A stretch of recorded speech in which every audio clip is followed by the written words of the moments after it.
ಮಹಾರಾಷ್ಟ್ರದಲ್ಲಿ ದಿಕ್ಕು ಬದಲಾಯಿಸಿದ ರಾಜಕೀಯ ಮೇಲಾಟ. ಶಿಂಧೆ ಮ್ಯಾಜಿಕ್ನಿಂದ ಉದ್ಧವ್ ಠಾಕ್ರೆಗೆ ಮೇಲಿಂದ ಮೇಲೆ ಶಾಕ್ ಎದುರಾಯಿತಾ? ಶಿಂಧೆ ಕ್ಯಾಂಪ್ಗೆ ಮತ್ತಷ್ಟು ಬಂಡಾಯ ಶಾಸಕರು ಸೇರ್ಪಡೆಯಾಗ್ತಾರಾ? ಏಕನಾಥ ಶಿಂಧೆ ಬೆನ್ನಿಗಿರುವ ರಾಷ್ಟ್ರೀಯ ಪಕ್ಷ ಯಾವುದು? ನೋಡೋಣ ನ್ಯೂಸ್ ಎಕ್ಸ್‌ಪ್ರೆಸ್‌ನಲ್ಲಿ.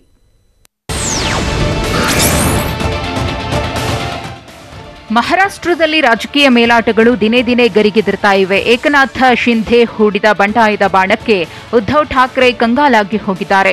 ಸರ್ಕಾರ ಉಳಿಸಿಕೊಳ್ಳಲು ಏನೇ ಕಸರತ್ತು ಮಾಡಿದ್ರೂ ಯಾವ ದಾರಿಗಳು ಕೈ ಹಿಡಿಯುವಂತೆ ಕಾಣುತ್ತಿಲ್ಲ. ಯಾವ ಕ್ಷಣದಲ್ಲಾದರೂ ರಾಜಕೀಯ ಕ್ಷಿಪ್ರ ಬದಲಾವಣೆ ಆಗಬಹುದು. ಶಿವಸೇನೆ ಬಣದಿಂದ ಒಬ್ಬೊಬ್ಬರೇ ಬಂಡಾಯ ಶಾಸಕರು ಶಿಂಧೆ ಕ್ಯಾಂಪ್ ಸೇರ್ತಿದ್ದಾರೆ. ರಾಜೀನಾಮೆಗೆ ನಾವು ರೆಡಿ ಅಂತ ಉದ್ಧವ್ ಹೇಳ್ತಾ ಇದ್ದಂತೆ ಶಿವಸೇನೆಯ ಒಂದೊಂದೇ ಕೊಂಡಿಗಳು ಉದುರಿ ಹೋಗ್ತಿವೆ. ಇವತ್ತೇ ಎಲ್ಲವೂ ಮುಗಿದು ಹೋಗುತ್ತಾ ಅನ್ನೋ ಬಲವಾದ ಅನುಮಾನ ಕಾಡುತ್ತಿದೆ.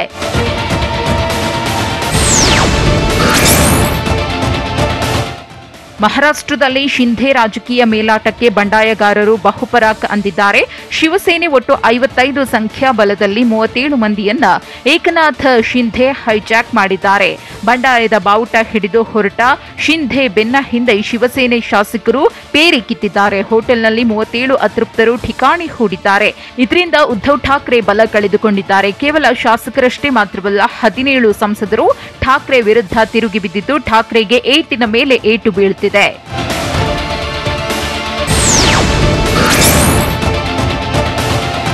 ಪತನದ ಭೀತಿಯಲ್ಲಿರುವ ಮಹಾರಾಷ್ಟ್ರ ಸರ್ಕಾರಕ್ಕೆ ಶಾಕ್ ಮೇಲೆ ಶಾಕ್ ಎದುರಾಗುತ್ತಿದೆ. ಶಿಂಧೆ ಬಂಡಾಯದ ಕ್ಯಾಂಪ್ಗೆ ಮತ್ತೆ 3 ಶಿವಸೇನೆ ಶಾಸಕರು ಸೇರ್ಪಡೆಯಾಗಿದ್ದಾರೆ. ನಿನ್ನೆಯಷ್ಟೇ 3 ರೆಬೆಲ್ ಶಾಸಕರು ಗುವಾಹಟಿಗೆ ಹಾರಿದ್ದು ಇವತ್ತು ಮತ್ತಷ್ಟು ಮಂದಿ ಸೇರ್ಪಡೆಯಾಗುವ ಸಾಧ್ಯತೆ ಇದೆ. ಒಂದು ಕಡೆ ಶಾಸಕರ ಸಂಖ್ಯಾಬಲ ಹೆಚ್ಚಾಗುತ್ತಿದ್ದಂತೆ ಏಕನಾಥ ಶಿಂಧೆ ರಾಜಕೀಯವಾಗಿ ಮತ್ತಷ್ಟು ಆಕ್ಟಿವ್ ಆಗಿದ್ದಾರೆ. ಮಹಾರಾಷ್ಟ್ರದಲ್ಲಿ ತನ್ನ ನೇತೃತ್ವದಲ್ಲಿ ಸರ್ಕಾರ ರಚನೆ ಮಾಡುವ ಬಗ್ಗೆ ಕಾನೂನು ತಜ್ಞರ ಜೊತೆ ಸಭೆ ಮಾಡುವ ಸಾಧ್ಯತೆ ಇದೆ. ಈ ಮೂಲಕ ಮುಂದಿನ ರಾಜಕೀಯ ಕಾರ್ಯತಂತ್ರಗಳ ಬಗ್ಗೆ ತೀರ್ಮಾನ ಕೈಗೊಳ್ಳಲಿದ್ದಾರಂತೆ. ಇಷ್ಟೇ ಅಲ್ಲ, ಶಿಂಧೆ ಶಿವಸೇನೆ ಪಕ್ಷ ತಮ್ಮದೇ ಎಂದು ಸಾಬೀತು ಮಾಡೋಕೆ ಪ್ರಯತ್ನ ಮಾಡುತ್ತಿದ್ದಾರಂತೆ.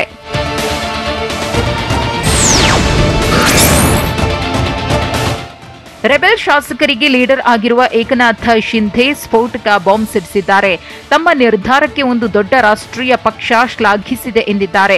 ಐತಿಹಾಸಿಕ ನಿರ್ಧಾರ ತೆಗೆದುಕೊಂಡಿದ್ದಕ್ಕಾಗಿ ಆ ಪಕ್ಷ ಶ್ಲಾಘಿಸಿದೆ. ಅಗತ್ಯ ಇರುವ ಎಲ್ಲಾ ಬೆಂಬಲವನ್ನ ನೀಡಲಿದೆ ಎಂದು ಏಕನಾಥ ಶಿಂಧೆ ಹೇಳಿದ್ದಾರೆ. ಈ ಮೂಲಕ ಪರೋಕ್ಷವಾಗಿ ಬಿಜೆಪಿ ತಮ್ಮ ಜೊತೆಗಿದೆ ಅನ್ನೋದ್ರ ಬಗ್ಗೆ ಶಿಂಧೆ ಸುಳಿವು ಕೊಟ್ಟಿದ್ದಾರೆ. ಅಷ್ಟೇ ಅಲ್ಲ, ಶಿಂಧೆ ಮಾತಿನಿಂದ ಮಹಾರಾಷ್ಟ್ರದಲ್ಲಿನ ಬೆಳವಣಿಗೆಗಳ ಹಿಂದೆ ಬಿಜೆಪಿ ಇದೆಯಾ ಅನ್ನೋ ಅನುಮಾನ ಶುರುವಾಗಿದೆ.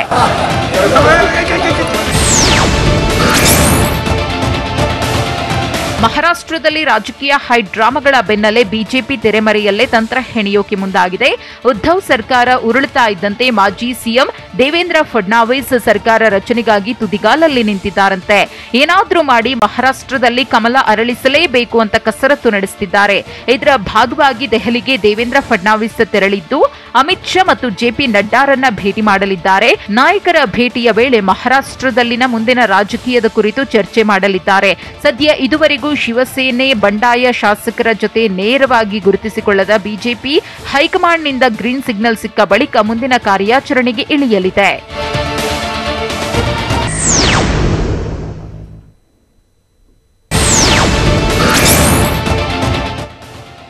ಮಹಾವಿಕಾಸ್ ಅಘಾಡಿ ಸರ್ಕಾರವೀಗ ಬಂಡಾಯ ಶಾಸಕರಿಂದಾಗಿ ಪತ್ರಗುಟ್ಟುವಂತಾಗಿದೆ. ಹೀಗಾಗಿ ಇದರ ಮಧ್ಯೆ ಗುವಾಹಟಿಯಲ್ಲಿರುವ ಬಂಡಾಯ ಶಾಸಕರು ಏಕನಾಥ ಶಿಂಧೆಯನ್ನ ತಮ್ಮ ನಾಯಕ ಎಂದು ಆಯ್ಕೆ ಮಾಡಿವೆ. ಬಳಿಕ ಮಾತನಾಡಿದ ಶಿಂಧೆ, ಬಿಜೆಪಿ ರಾಷ್ಟ್ರೀಯ ಪಕ್ಷವಾಗಿದ್ದು ನಾನು ತೆಗೆದುಕೊಂಡ ನಿರ್ಧಾರ ಐತಿಹಾಸಿಕ ನಿರ್ಧಾರ ಎಂದು ಹೊಗಳಿದ್ದಾರೆ. ನನಗೆ ಅವರ ಸಹಾಯ ಯಾವಾಗ ಬೇಕೋ ಆಗ ಅವರು ಸಹಕರಿಸಲಿದ್ದಾರೆ ಅಂತ ಏಕನಾಥ ಶಿಂಧೆ ತಿಳಿಸಿದ್ದಾರೆ.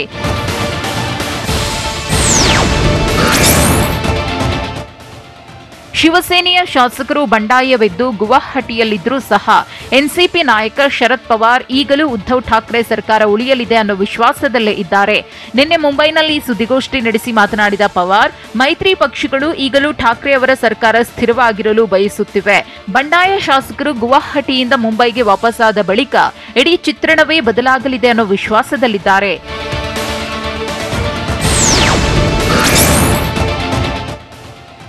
ಶಿವಸೇನೆ ಪಕ್ಷವನ್ನ ಅಸ್ಥಿರಗೊಳಿಸುವುದು ಮತ್ತು ನಿರ್ನಾಮ ಮಾಡಲು ಬಿಜೆಪಿ ಯತ್ನಿಸ್ತಾ ಇದೆ ಅಂತ ಮಹಾರಾಷ್ಟ್ರದ ಕಾಂಗ್ರೆಸ್ ನಾಯಕ ಪೃಥ್ವಿರಾಜ್ ಚೌಹಾಣ್ ಆರೋಪಿಸಿದ್ದಾರೆ. ಬಾಂಬೆ ಮುನ್ಸಿಪಲ್ ಕಾರ್ಪೊರೇಷನ್ನಲ್ಲಿ ಬಹುಮತ ತೆಗೆದುಕೊಳ್ಳಲು ಬಿಜೆಪಿ ಯತ್ನ ಪಡ್ತಾ ಇದೆ. ಈ ಆಪರೇಷನ್ ಕಮಲ ದೆಹಲಿಯಿಂದಲೇ ಆರಂಭಗೊಂಡಿದೆ ಎಂದಿದ್ದಾರೆ ಚೌಹಾಣ್. ದೇವೇಂದ್ರ ಫಡ್ನವೀಸ್ ದೆಹಲಿಗೆ ತೆರಳಿ ಅಲ್ಲಿಂದಲೇ ಹುಕುಂ ಪಡೆದಿದ್ದಾರೆ ಅಂತ ಕಿಡಿಕಾರಿದ್ದಾರೆ.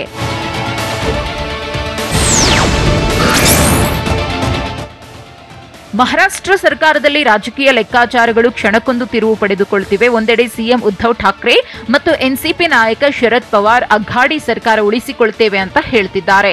ಆದರೆ ಇದರ ಮಧ್ಯೆ ಎಂಪಿ ಸಂಜಯ್ ರಾವತ್ ಕೊಟ್ಟ ಹೇಳಿಕೆ ಮೈತ್ರಿ ಸರ್ಕಾರದಲ್ಲಿ ಬಿರುಗಾಳಿ ಎಬ್ಬಿಸಿದೆ. ಶಿವಸೇನೆಯ ರೆಬೆಲ್ ಶಾಸಕರು 24 ಗಂಟೆಯೊಳಗೆ ಗುವಾಹಟಿಯಿಂದ ವಾಪಸ್ ಆಗಿದ್ದೇ ಆದಲ್ಲಿ ನಾವು ಅಘಾಡಿ ಸರ್ಕಾರದಿಂದ ಹೊರ ನಡೆಯಲು ಸಿದ್ಧರಿದ್ದೇವೆ ಅನ್ನೋ ಮೂಲಕ ಹೊಸ ಬಾಂಬ್ ಸಿಡಿಸಿದ್ದಾರೆ.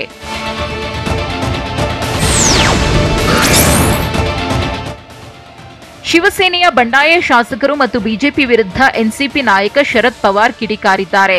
ಶಿವಸೇನೆಯ ರೆಬೆಲ್ ಶಾಸಕರು ಮೊದಲು ಗುಜರಾತ್ಗೆ ತೆರಳಿ ಬಳಿಕ ಅಸ್ಸಾಂಗೆ ಹೇಗೆ ಹೋಗಿದ್ದಾರೆ ಅನ್ನೋದು ಎಲ್ಲರಿಗೂ ಗೊತ್ತಿದೆ. ಆದರೆ ನಾನು ಅವರ ಹೆಸರನ್ನ ಹೇಳಲು ಇಚ್ಛಿಸೋದಿಲ್ಲ. ಬಂಡಾಯ ಶಾಸಕರಿಗೆ ಅಸ್ಸಾಂ ಸರ್ಕಾರವೇ ಸಹಾಯ ಮಾಡಿದೆ ಅನ್ನೋ ಮೂಲಕ ಪರೋಕ್ಷವಾಗಿ ಬಿಜೆಪಿ ವಿರುದ್ಧ ಶರದ್ ಪವಾರ್ ಗುಡುಗಿದ್ದಾರೆ.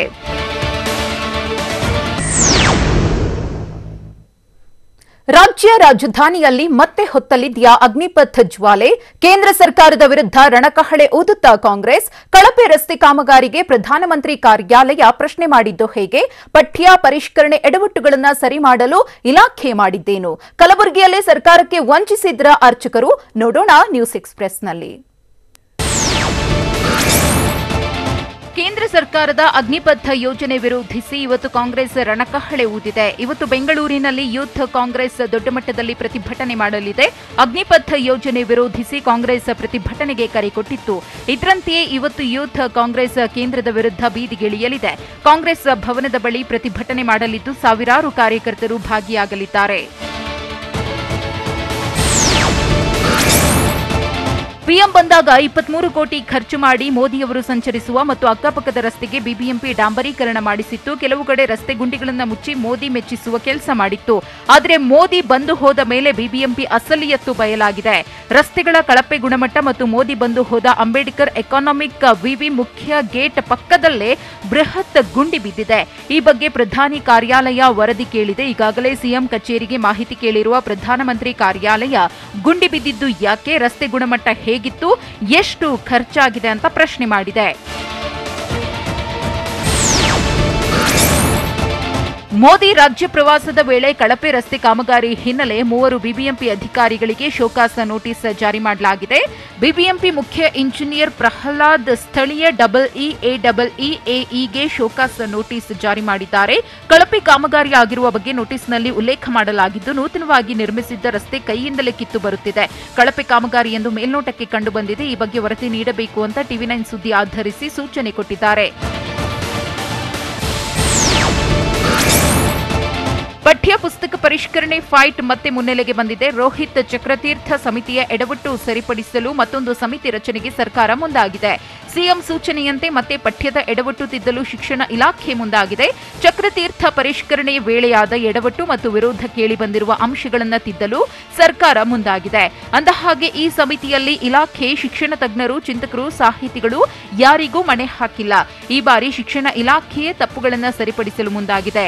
ಡಯಟ್ ಪ್ರಾಂಶುಪಾಲರು ಮತ್ತು ನುರಿತ ಶಿಕ್ಷಕರ ನೇತೃತ್ವದಲ್ಲಿ ಎಡವಟ್ಟು ಸರಿಪಡಿಸುವ ಕಾರ್ಯ ನಡೆಯಲಿದೆ. ಪರಿಷ್ಕೃತ ತಪ್ಪುಗಳನ್ನು ಸರಿಪಡಿಸಿ ಪಠ್ಯಪುಸ್ತಕವನ್ನು ಮಕ್ಕಳಿಗೆ ನೀಡಲು ಶಿಕ್ಷಣ ಇಲಾಖೆ ಮುಂದಾಗಿದೆ.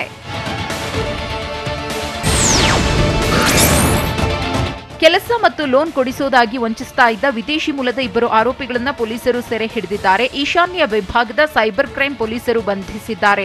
ಆಫ್ರಿಕಾದ ಫಾಸೋ ಇನ್ ಅವಲೋಹೋ ಅಡೆಇಂಕಾ ಅಡ್ಜೆ ಅಂಗೆ ಅಲ್ಫ್ರೆಡ್ ಅಡೋನಿ ಬಂಧನವಾಗಿದ್ದು, ನಕಲಿ ಸಿಮ್ ಕಾರ್ಡ್, ಬ್ಯಾಂಕ್ ಅಕೌಂಟ್ ಬಳಸಿ ವಂಚನೆ ಮಾಡ್ತಾ ಇದ್ರು. ಉದ್ಯೋಗ, ಲೋನ್ ಕೊಡಿಸುವುದಾಗಿ ಫೇಕ್ ಫೋನ್ ಕರೆ ಮಾಡಿ ಹಣ ಮಾಡೋದನ್ನೇ ದಂಧೆಯಾಗಿಸಿಕೊಂಡಿದ್ರು. ಅಕ್ರಮವಾಗಿ ನೆಲೆಸಿ ಆರೋಪಿಗಳು ದುಷ್ಕೃತ್ಯ ಎಸಗ್ತಾ ಇದ್ರು.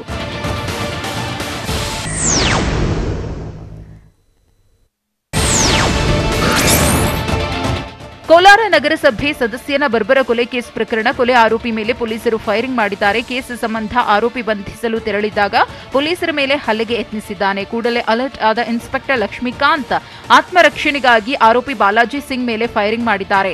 ಆರೋಪಿಯನ್ನ ಕೋಲಾರ ಜಿಲ್ಲಾ ಆಸ್ಪತ್ರೆಗೆ ದಾಖಲಿಸಲಾಗಿದೆ.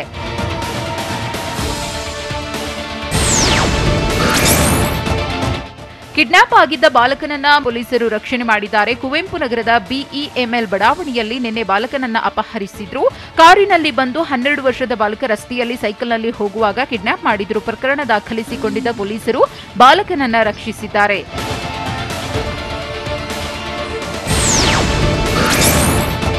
ಕೊಪ್ಪಳದ ಗಂಗನಾಳ ಗ್ರಾಮದಲ್ಲಿ ಕರಡಿಯೊಂದು ಜನರ ನಿದ್ದೆಗೆಡಿಸಿದೆ. ಗಂಗನಾಳ ಗ್ರಾಮದಲ್ಲಿ ಕರಡಿಗಳು ಕಲ್ಲಂಗಡಿ ಬೆಳೆ ನಾಶ ಮಾಡ್ತಾ ಇದ್ದು ರೈತರಿಗೆ ದೊಡ್ಡ ತಲೆನೋವಾಗಿದೆ. ಫಸಲಿಗೆ ಬಂದ ಬೆಳೆಯನ್ನ ಕರಡಿಗಳು ನಾಶ ಮಾಡ್ತಾ ಇವೆ, ಜೊತೆಗೆ ಜೀವಕ್ಕೂ ಸಂಚಕಾರ ತಂದಿಡ್ತಾ ಇವೆಯಂತೆ. ಹೀಗಾಗಿ ಕರಡಿಗಳನ್ನ ಹಿಡಿದು ಸ್ಥಳಾಂತರ ಮಾಡುವಂತೆ ಗ್ರಾಮಸ್ಥರು ಆಗ್ರಹಿಸುತ್ತಿದ್ದಾರೆ.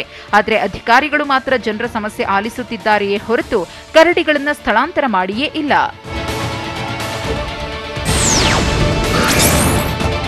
ಕಲಬುರಗಿಯಲ್ಲಿ ದೇವಸ್ಥಾನದ ಅರ್ಚಕರೇ ಸರ್ಕಾರಕ್ಕೆ ವಂಚನೆ ಮಾಡಿರುವ ಆರೋಪ ಕೇಳಿ ಬಂದಿದೆ. ಅಫ್ಜಲ್ಪುರ ತಾಲೂಕಿನ ಗಾಣಗಪುರ ದತ್ತಾತ್ರೇಯ ದೇವಸ್ಥಾನದ 5 ಅರ್ಚಕರ ವಿರುದ್ಧ ದೂರು ದಾಖಲಾಗಿದೆ. ಸರ್ಕಾರದ ಅಧಿಕೃತ ವೆಬ್ಸೈಟ್ ಇದ್ರೂ ನಕಲಿ ವೆಬ್ಸೈಟ್ ಸೃಷ್ಟಿಸಿ ಅರ್ಚಕರೇ ವಂಚನೆ ಮಾಡ್ತಾ ಇದ್ರು ಅಂತ ಆರೋಪಿಸಿ ದೇವಸ್ಥಾನದ ಆಡಳಿತಾಧಿಕಾರಿ ನಾಮದೇವ್ ದೂರು ನೀಡಿದ್ದಾರೆ. ಈ ಸಂಬಂಧ ಗಾಣಗಪುರ ಠಾಣೆಯಲ್ಲಿ ಪ್ರಕರಣ ದಾಖಲಾಗಿದೆ. ಬೆಳಗಾವಿ ಜಿಲ್ಲೆಯ ಸವದತ್ತಿ ತಾಲೂಕಿನ ಯಲ್ಲಮ್ಮನ ಗುಡ್ಡದಲ್ಲಿರುವ ರೇಣುಕಾ ಯಲ್ಲಮ್ಮ ದೇವಸ್ಥಾನದ ಹುಂಡಿಗೆ ಕಾಣಿಕೆ ಹರಿದು ಬಂದಿದೆ. ಕಳೆದ 2 ದಿನಗಳಿಂದ ಹುಂಡಿ ಎಣಿಕೆ ಕಾರ್ಯ ನಡೆದಿದ್ದು ಕಳೆದ 45 ದಿನಗಳಲ್ಲಿ ಬರೋಬ್ಬರಿ 1,13 ಲಕ್ಷ ಹಣ ಸಂಗ್ರಹವಾಗಿದೆ. ಅಲ್ಲದೆ 22 ಲಕ್ಷ ಮೌಲ್ಯದ ಚಿನ್ನ, 3 ಲಕ್ಷ ಮೌಲ್ಯದ ಬೆಳ್ಳಿ ಆಭರಣಗಳನ್ನು ಭಕ್ತರು ಹುಂಡಿಯಲ್ಲಿ ಹಾಕಿದ್ದಾರೆ. ಜೊತೆಗೆ ಹುಂಡಿಯಲ್ಲಿ ದುಬೈ, ಸಿಂಗಾಪುರ ಕರೆನ್ಸಿಯೂ ಸಿಕ್ಕಿದೆ.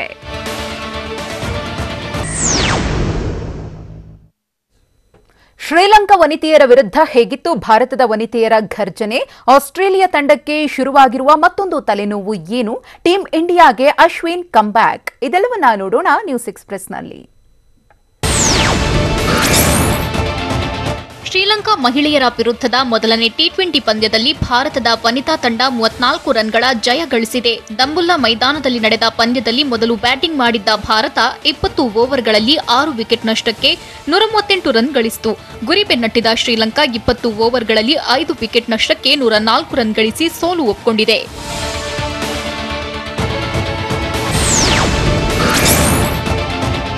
ಬಾಂಗ್ಲಾದೇಶ ಕ್ರಿಕೆಟ್ ತಂಡದ ಬ್ಯಾಟ್ಸ್ಮನ್ ಯಾಸೀರ್ ಅಲಿ ಚೌಧರಿ ಗಾಯಕ್ಕೆ ಈಡಾಗಿದ್ದಾರೆ. ಹೀಗಾಗಿ ವೆಸ್ಟ್ ಇಂಡೀಸ್ ವಿರುದ್ಧದ ದ್ವಿತೀಯ ಟೆಸ್ಟ್ ಪಂದ್ಯದಲ್ಲಿ ಯಾಸೀರ್ ಆಡ್ತಿಲ್ಲ.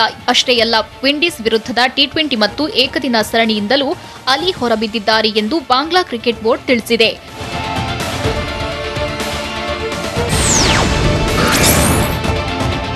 ಶ್ರೀಲಂಕಾ ವಿರುದ್ಧ ಏಕದಿನ ಸರಣಿ ಸೋತ ಆಘಾತದಲ್ಲಿರುವ ಆಸ್ಟ್ರೇಲಿಯಾ ತಂಡಕ್ಕೆ ಮತ್ತೊಂದು ತಲೆನೋವು ಎದುರಾಗಿದೆ. ಬ್ಯಾಟಿಂಗ್ ಆಲ್ರೌಂಡರ್ ಡ್ರಾವಿಸ್ ಹೆಡ್ ಗಾಯಕ್ಕೆ ಈಡಾಗಿರುವುದರಿಂದ 5ನೇ ಏಕದಿನ ಪಂದ್ಯದಲ್ಲಿ ಆಡ್ತಿಲ್ಲ. ಗಾಯಕ್ಕೆ ಈಡಾಗಿರುವ ಸ್ಟೀವ್ ಸ್ಮಿತ್ ಕೂಡ ಕೊನೆ ಏಕದಿನ ಪಂದ್ಯದಲ್ಲಿ ಆಡೋದು ಅನುಮಾನವೆನಿಸಿದೆ. ತಂಡದಲ್ಲಿ ಗಾಯದ ಸಮಸ್ಯೆ ಕಾಡ್ತಿದೆ ಅಂತ ನಾಯಕ ಆರೋನ್ ಫಿಂಚ್ ಹೇಳಿದ್ದಾರೆ.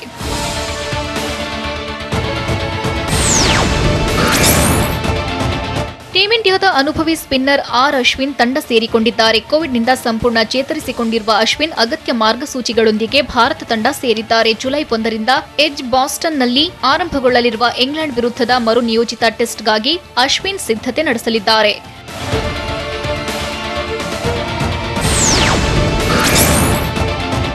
ಇಂಗ್ಲೆಂಡ್ ಪ್ರವಾಸದಲ್ಲಿರುವ ಟೀಂ ಇಂಡಿಯಾ ಲೀಸೆಸ್ಟರ್ ಶೈರ್ ವಿರುದ್ಧ 4 ದಿನಗಳ ವಾರ್ಮ್ ಅಪ್ ಪಂದ್ಯ ಆಡ್ತಿದೆ. ಭಾರತದ ಮೊದಲ ಇನ್ನಿಂಗ್ಸ್ನಲ್ಲಿ ಆರಂಭಿಕರಾಗಿ ಆಡಿದ್ದ ನಾಯಕ ರೋಹಿತ್ ಶರ್ಮಾ 25, ಶುಭ್ಮನ್ ಗಿಲ್ 21, ವಿರಾಟ್ ಕೊಹ್ಲಿ 33, ಉಮೇಶ್ ಯಾದವ್ 23 ರನ್ಗಳಿಗೆ ವಿಕೆಟ್ ಒಪ್ಪಿಸಿದ್ದಾರೆ. ಆದರೆ 7ನೇ ಕ್ರಮಾಂಕದಲ್ಲಿ ಬಂದಿದ್ದ ಶ್ರೀಕರ್ ಭರತ್ ಅರ್ಧಶತಕ ಬಾರಿಸಿ ಗಮನ ಸೆಳೆದಿದ್ದಾರೆ. ಮೊದಲನೇ ದಿನದಾಟದ ಅಂತ್ಯಕ್ಕೆ ಭರತ್ 70 ರನ್ ಬಾರಿಸಿ ಕ್ರೀಸ್ನಲ್ಲಿದ್ದರು.